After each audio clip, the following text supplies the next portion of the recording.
Hello friends and dear students, मैं राजेश पाल आपका RP की एजुकेशन दुनिया के इस वीडियो लेक्चर में आपका बहुत बहुत दिल से स्वागत करता हूं। उम्मीद करता हूं कि सभी लोग अपने घर पर सुरक्षित और सेफ होंगे और मेरा भी हाथ जोड़कर आपसे निवेदन है कि आप भी घरों में सुरक्षित रहें। बहुत ही समय ख़राब चल रहा है तो please please please take a serious and अपने घर पर ही समय बिताएं जब तक कि ये बीमारी ठीक नहीं होती। चलिए, आज हम जो ये वीडियो बनाने जा रहे हैं वो हम डिस्कशन करेंगे 12th महाराष्ट्र स्टेट बोर्ड के सेक्रेटरियल प्रैक्टिस बुक है, उसका chapter number 1 introductions to corporate finance. चलिए, कॉरपोरेट फाइनेंस का जो मीनिंग होता है, देखिए वो मैंने आपको पिछले वीडियो में डिस्कशन करके बताया हुआ है, उसे एक्सप्लेन अच्छे से किया हुआ है। आज हम डिस्कशन करेंगे कॉन्सेप्ट ऑफ कैपिटल स्ट्रक्चर। चलिए, ये चैप्टर जो है कॉरपोरेट फाइनेंस है, थोड़ा इसके ऊपर डिस्कशन कर दे रहा हूँ, जिसकी वजह से आपको, जिसने ये वीडियो पिछला वीडियो नहीं देखा होगा, उसके लिए हेल्पफुल होगा। चलिए, कॉरपोरेट फाइनेंस, कॉरपोरेट मतलब होता है कंपनी, फाइनेंस मतलब वो कंपनी कहाँ से वो पैसे लाती है, वो सोर्स, एंड उसका इस्तेमाल कैसे करती है, ये पूरा इस चैप्टर में डिस्कशन किया गया है, जिसे उन्होंने एक टर्म दिया हुआ है कॉरपोरेट फाइनेंस।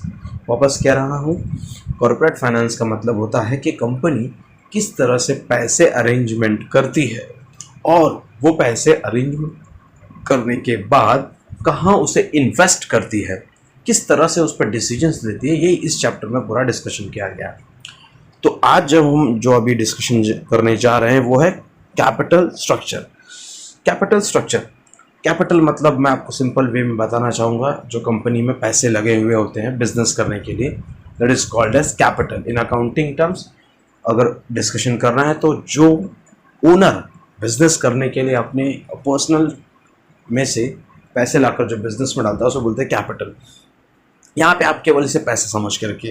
एंड स्ट्रक्चर, उसका स्ट्रक्चर कैसा है। स्ट्रक्चर मतलब ढांचा, ढांचा जैसे स्केलेटन होता है ना, ह्यूमन। जैसे अगर कोई भी बिल्डिंग खड़ी कर रही हो, if you want to make some structure, building खड़ी करनी हो तो हमें उसका एक स्ट्रक्चर बनाना पड़ता है, सो दैट जिसके बेस पर वो पूरी बिल्डिंग खड़ी होती है। चलिए, तो कैपिटल स्ट्रक्चर क्या है। कैपिटल स्ट्रक्चर यहाँ पे बेसिकली आपको अगर मैं समझाने की कोशिश करूँ कि देखिए, it's a combination of owned fund and borrowed fund. अब ये ओन फंड क्या है, बोरोड फंड क्या है, चलिए इसको समझाने के लिए थोड़ा सा मैं आपको लेक्चर दे रहा हूँ, छोटा सा एग्जाम्पल दे रहा हूँ। मैंने पिछले वीडियो में अगर किसी ने देखा होगा तो मैंने एक एग्जाम्पल लिया था। Suppose if you want to start one business and assume that कि उस बिजनेस को स्टार्ट करने के लिए 10 लाख रुपीज़ की ज़रूरत है। कितने? 10 लाख रुपयों की ज़रूरत है। तो मैंने ये भी अज्यूम किया था कि सपोज़ आप लोगों ने अपनी सेविंग की होगी खुद की, जिसने बिजनेस स्टार्ट किया ओनर, उसकी खुद की सेविंग है 3 लाख रुपीज़। ओके, तो इस तरह से 3 लाख का बंदोबस्त हो गया एंड रिमेनिंग 7 लाख।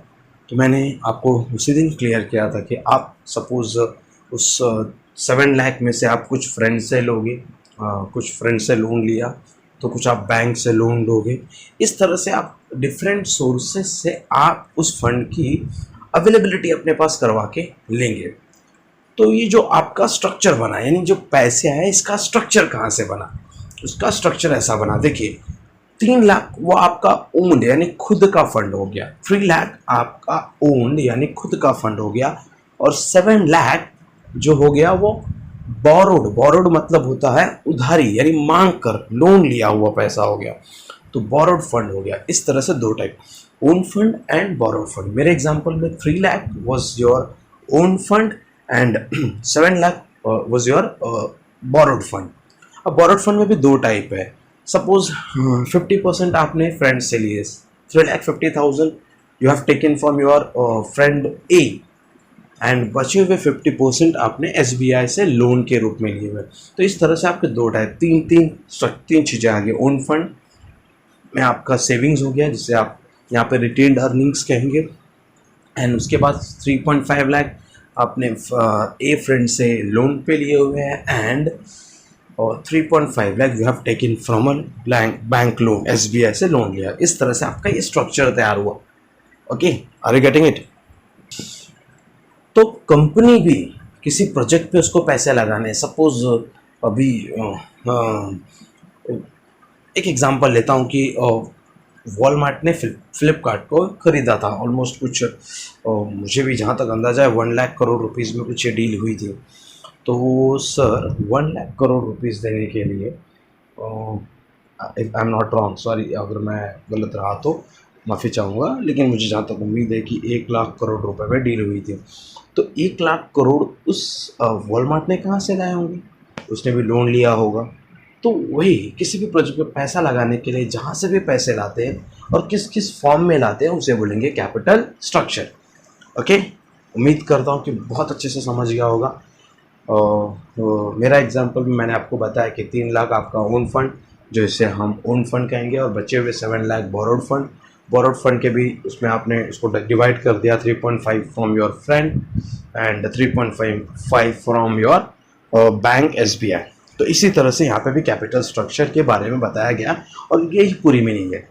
अब इससे ज़्यादा मुझे एक्सप्लेन करने की ज़रूरत नहीं पड़ेगी, अगर आप इसे अब पढ़ेंगे तो बहुत ही बेहतर तरीके से आप इसे समझ जाएंगे। चलिए फिर भी आपके बेनिफिट के लिए मैं इसे रीड कर दे रहा हूँ। देखिए मैंने रेड मार्क से यहाँ पे टिक मार्क किए हुए हैं, सो दैट आप उन्हीं लाइंस को पढ़े तो ज़्यादा बेटर होगा। चलिए देखते हैं। Company can raise its capital from different sources, that is owned and borrowed fund।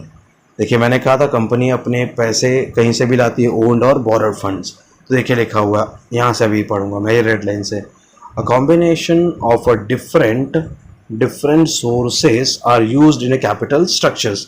तो इसमें कॉम्बिनेशन, जैसे मैंने बताया ना कि कॉम्बिनेशन था ना मेरा 30% from my own pocket and 70% from outside pocket, ऐसा मेरा कॉम्बिनेशन था, एक रेशियो बन गया।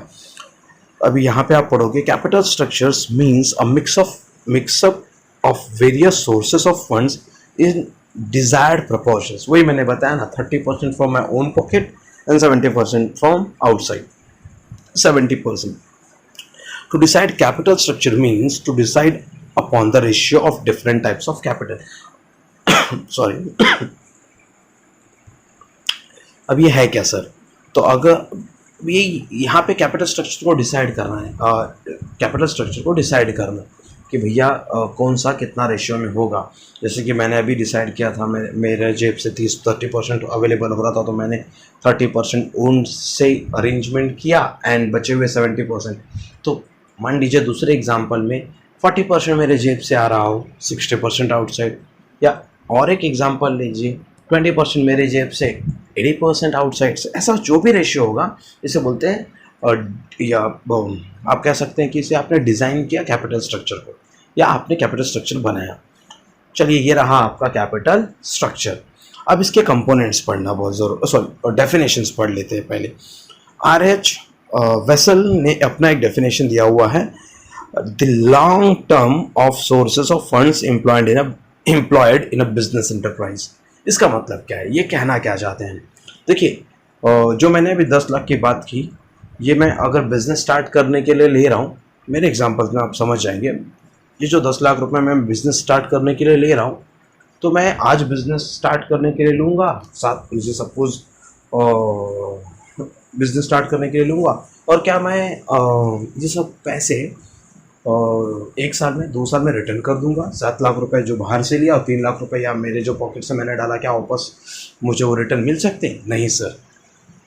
बिज़नेस स्टार्ट करने के लिए पैसे जो आपने अरेंज किया, और ये लॉन्ग टर्म अरेंजमेंट होता है, ये आप शॉर्ट टर्म के लिए नहीं किया भैया 1 महीने के लिए आपने अरेंज किया फिर अगले महीने रिटर्न कराना, दिस इज़ नॉट पॉसिबल।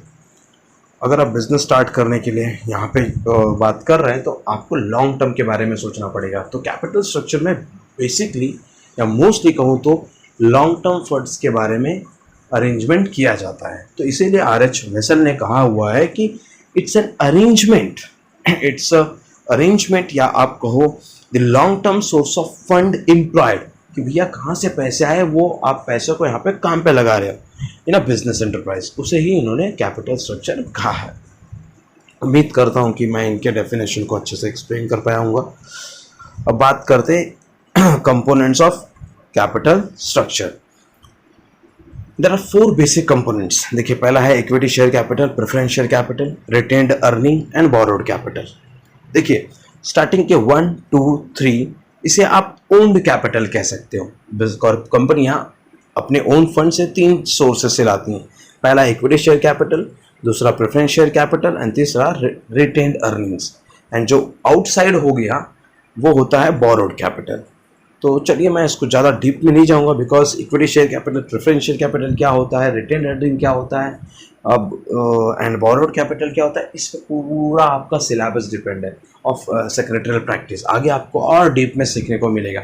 मैं यहाँ पे केवल इंट्रोडक्शन पर्पज से आपको बता रहा हूँ कि कंपोनेंट में होता क्या है. पहला इक्विटी शेयर कैपिटल, ये एक डॉक्यूमेंट होता है. मैंने आपको शेयर बताया था क्या होता है. ये एक डॉक्यूमेंट होता है जिसके ज़रिए आप कंपनियों में पैसे इन्वेस्ट कर सकते हो, बदले में आपको सर्टिफिकेट देंगे एंड जब भी कंपनी को प्रॉफिट होगा आपको डिविडेंड देंगे. उसे बोलते हैं इक्विटी शेयर कैपिटल. और प्रेफरेंस शेयर कैपिटल क्या है, ये भी एक शेयर ही होता है but the difference is that equity में फिक्स डिविडेंड मिलेगा या नहीं मिलेगा ये फिक्स नहीं होता. मतलब प्रॉफिट हुआ डिविडेंड मिलेगा नहीं मिलेगा इक्विटी में फिक्स नहीं होता.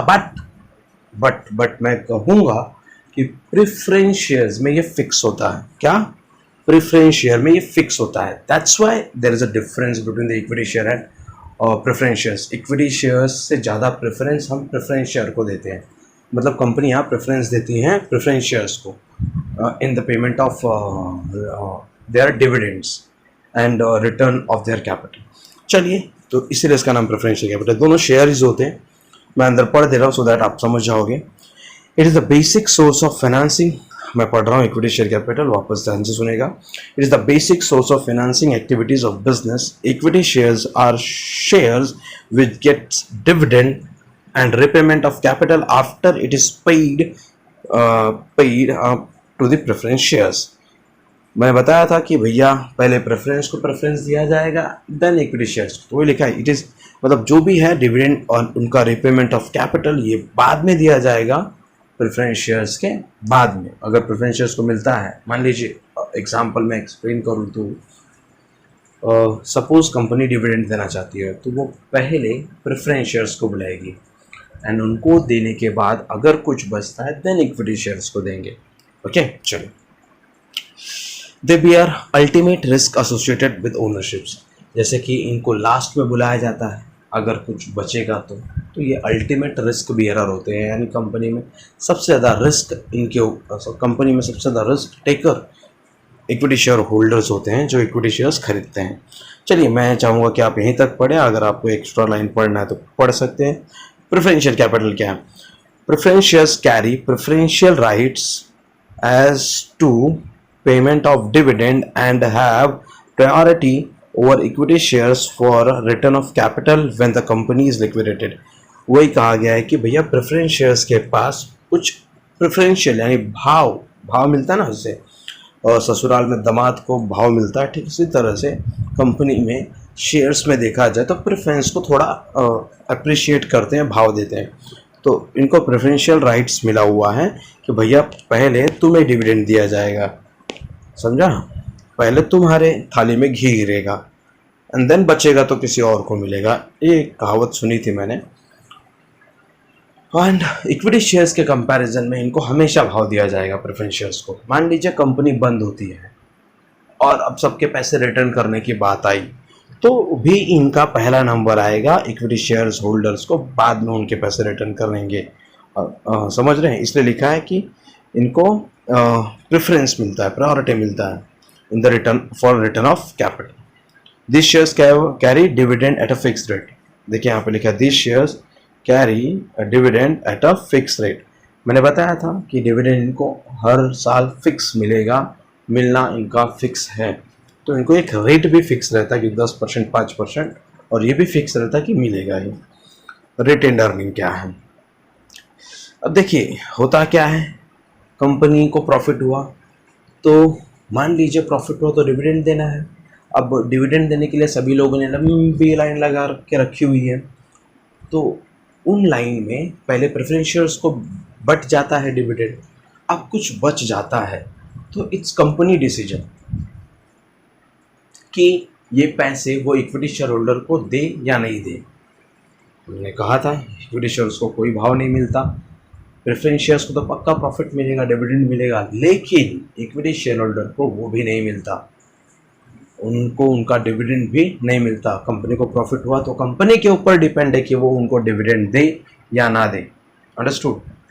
तो ऐसे कई सालों तक कंपनियां अगर चाहे तो वो डिविडेंड नहीं देती, तो वो जो सेविंग्स होता है कंपनी अपने पास खुद रख लेती है। जो डिविडेंड नहीं दिया किसको, इक्विटी शेयर होल्डर्स को, जो पैसे बच गए हर साल ऐसे बचते बचते, मान लीजिए बहुत पैसे बच गए, तो कंपनी उसे नहीं देती इक्विटी शेयर होल्डर को। तो जो वो तिजोरी में इन्होंने पैसे हर साल न देकर जमा करके रखे हुए हैं ना, इक्विटी शेयर होल्डर्स के डिविडेंड का जो अमाउंट होता था, वो जब जमा हो जाता उसे कहते हैं रिटेन्ड अर्निंग्स। यानी आपने अपनी कमाई का कुछ हिस्सा सेविंग में डाल दिया। It's like a company savings. माफ़ी चाहूँगा, रिटेन्ड अर्निंग के बारे में बोल रहा था और उसका पेज चेंज हो गया था। रिटेन्ड अर्निंग्स वापस सुनिए, ये एक सेविंग्स होता है जो कंपनी करती है by not paying any dividend to the equity share holders. तो चलिए, it is an internal source of financing. देखिए, जो ऊपर के दो ओन्ड कैपिटल थे, यानी जो खुद के पैसे थे, वो कंपनी लोगों से मांगती है और इसलिए वो ओन्ड हो जाता है क्योंकि वो मालिक रहते हैं, बाहर के जो रहते हैं। बट जो रिटेन अर्निंग होता है कंपनी का खुद का पैसा कमाया हुआ, सेविंग किया हुआ इंटरनल सोर्स होता है।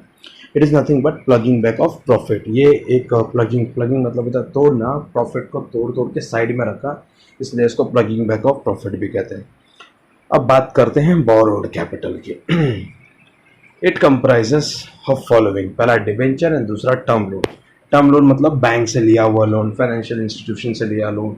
एंड डिबेंचर भी एक सर्टिफिकेट होता है जो कंपनी लोगों को देती है, बदले में उनसे पैसे लेती है। मतलब एक सर्टिफिकेट आप खरीद सकते हो कंपनी से by paying some amounts which is printed on that certificate, और आप उस सर्टिफिकेट के मालिक बन जाओगे, बदले में आपको इंटरेस्ट मिलेगा। हाँ देखिए, ये भी शेयर जैसा ही है, बट फ़र्क क्या है, शेयर से आप मालिक बनेंगे, दोनों शेयर से, प्रेफरेंस शेयर और इक्विटी शेयर से, बट आप डिबेंचर से मालिक नहीं बनते। आप कंपनी में एक तरीके से सर्टिफिकेट देकर अपने पैसे वहाँ पे इन्वेस्ट किए, बदले में इंटरेस्ट देते रहिए, और कुछ समय फिक्स रहेगा, उसके बाद आप अपना पैसा घर पे लेके जा सकते हैं। ओके, सर्टिफिकेट दे दीजिए, अपना पैसा लेकर जाइए। बट शेयर्स में ऐसा नहीं होता। आप एक बार पैसे जमा कर दीजिए इक्विटी शेयर्स में तो आपको दोबारा पैसे नहीं मिलते, प्रेफरेंस शेयर में मिलते हैं। उसके बारे में कभी डीप में डिस्कशन बाद में करेंगे। डिबेंचर क्या है? It is an acknowledgement of loans reached by company. ये एक्नॉलेजमेंट होता है, यानी कंपनी एक रिसिप्ट देती है आपको सर्टिफिकेट के रूप में एंड बोलते हैं कि मैंने आपसे लोन लिया हुआ है। कंपनी हैज़ टू पे इंटरेस्ट एट एग्रीड रेट, और कंपनी को एक एग्रीड रेट पर इंटरेस्ट पे करना होता है। ओके, अब बात करेंगे टर्म लोन। टर्म लोन के बारे में मैंने बताया कि term loans are provided by banks and other financial institutions, they carry a fixed rate of interest. To understand the above concepts, shall we consider the following balance sheet and calculate the values. देखिए, आपको एक अच्छा खासा example भी दिया हुआ है। देखिए यहाँ पर शेयर कैपिटल इक्विटी दिया हुआ है, फिर प्रेफरेंस दिया हुआ है। 1 लाख उन्होंने इक्विटी से मांगा, 5 लाख उन्होंने प्रेफरेंस से मांग लिया, और ये जो रिजर्व्स एंड सरप्लस है इट्स लाइक रिटेन्ड अर्निंग्स। अगर मैं आपको बता दूँ तो ये एक रिटेन्ड अर्निंग्स ही है। इसका मैं मीनिंग लिख देता हूँ यहाँ पे, ये रिटेन्ड अर्निंग्स है।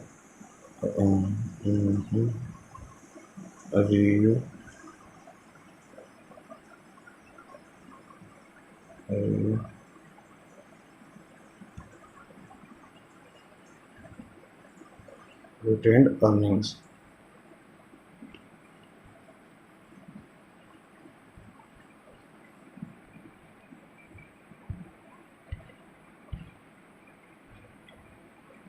चलिए, तो ये जो रिजर्व्स एंड सरप्लस है वो आपका रिटेन्ड अर्निंग्स बन गया है।